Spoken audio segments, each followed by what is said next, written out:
Sir, क्या मैं बाबर का स्पोक्स पर्सन हूं? क्या मैं जिना का स्पोक्स पर्सन हूं? क्या मैं औरंगजेब का स्पोक्स पर्सन हूं? बताइए सर, आखिर मैं कहां तक आप मुझे लेकर जाएंगे? अच्छा, बल्कि मैं तो मर्यादा पुरुषोत्तम राम की इज्जत करता हूं, मगर मैं नाथूराम गोडसे से नफरत करता हूं। मेरी नस्लें नफरत करती रहेंगी, क्योंकि नाथूराम गोडसे ने उस शख्स को गोली मारी जिसके जबान से आखिरी लफ्ज निकले हे राम।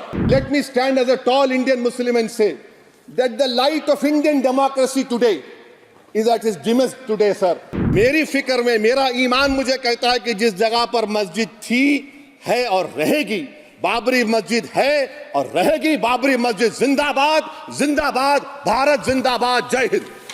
तो मैं ये पूछना चाह रहा हूं कि क्या मोदी सरकार एक समुदाय, एक मजहब की सरकार है या पूरे देश के मजाहिब को मानने वालों की सरकार है? जिसको नहीं मानते उनकी सरकार है? हमको बता दीजिए, क्या मोदी सरकार सिर्फ एक फिक्र और नजरिया हिंदुत्व की सरकार है? क्या इस देश का, इस गवर्नमेंट ऑफ इंडिया का कोई मजहब है?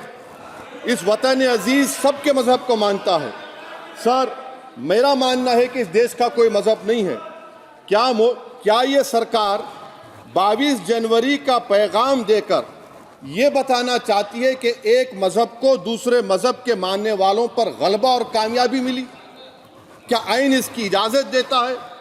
क्या ये पैगाम आप जब ऐवान से दे रहे हैं तो 17 करोड़ मुसलमानों को आप क्या पैगाम दे रहे हैं, ये मैं आप पर छोड़ता हूं। सर, 49 में धोखा हुआ, 86 में धोखा हुआ, 92 में धोखा हुआ, 2019 और 22 में भी इस ऐवान के जरिए हमको धोखा दिया जा रहा है। और अफसोस के साथ कहना पड़ता है सर कि मुस्लिम अक़लियत को हमेशा ये कहा गया कि तुमको भारत के शहरी बरकरार रहने के लिए एक बहुत बड़ी कीमत तुमको चुकानी पड़ेगी, और हम पर इल्ज़ाम लगा दिया गया। सर, क्या मैं बाबर का स्पोक्स पर्सन हूं?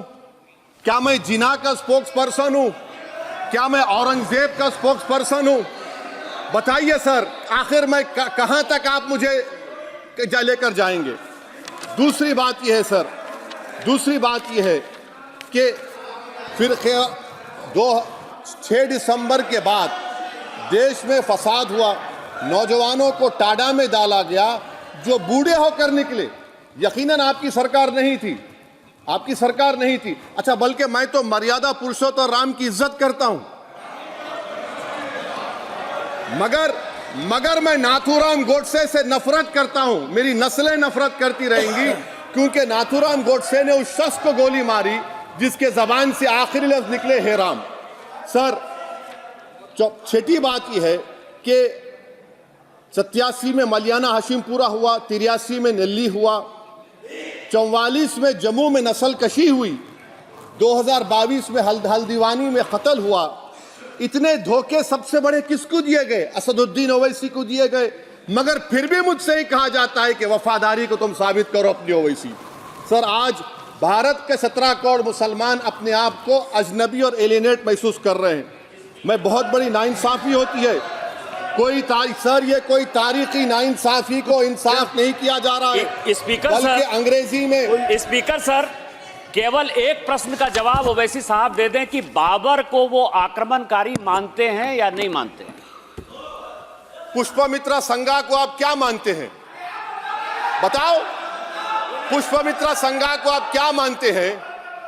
जम्मू के वो, कश्मीर के वो राजा को क्या मानते हैं जिसके पास एक फौज थी मंदिरों को तोड़ने के लिए? आप क्या मानते हैं? यही तो मैं कह रहा हूं कि निशिकांत दुबे 47 में आजादी मिली, असदुद्दीन ओवैसी से बाबर की बात पूछ रहे हैं। तुम गांधी की बात पूछते, तुम बोस की बात पूछते, तुम जलियांवाला बाग की बात पूछते, तुम काला पानी में जो मुसलमान शहीद हो गए उनकी बात पूछते, मगर बाबर की बात पूछी जाती है। तो सर, मैं आपको बता रहा था, खामखा डिस्टर्ब किए सर, मुझे मेरा वक्त ले लिए निशिकांत दुबे। सर, मैं आपसे कह रहा था, मोदी हुकूमत ये पैगाम दे रही है भारत के मुसलमानों को कि जान बचाना है या इंसाफ चाहते हो। मैं कह रहा हूं, मैं भीख नहीं मांगूंगा, मैं इस नंगी तासुब को कबूल नहीं करूंगा। मैं दूसरे दर्जे के शहरी के मौक़िफ़ को कबूल नहीं करूंगा। मैं अपनी शनाख्त को नहीं मिटने दूंगा। अब मैं झूठी और दिल फरेब बातों पर हरगिज भरोसा नहीं करूंगा। मैं वो काम नहीं करूंगा जो बीजेपी और नाम निहाद सेकुलर पार्टियां चाहती हैं। मैं वो काम करूंगा जो आपको पसंद नहीं है, संविधान के दायरे में रहकर। सर, कंक्लूजन में मैं आपको बताना चाहता हूं कि आज इस देश को किसकी जरूरत है। इस देश को अयोध्या में, तारीख शायद नहीं पढ़ते होंगे, मौलाना अमीर अली कौन थे, पुजारी बाबा रामचरण दास कौन थे, अयोध्या के पुजारी थे। दोनों ने मिलकर अंग्रेजों के खिलाफ जंग लड़ी थी और दोनों ने, अंग्रेजों ने इनको गिरफ्तार किया और एक पेड़ पर मौलाना अमीर अली को और पुजारी रामचरण दास को फांसी दे दी गई। देश को इनकी जरूरत है।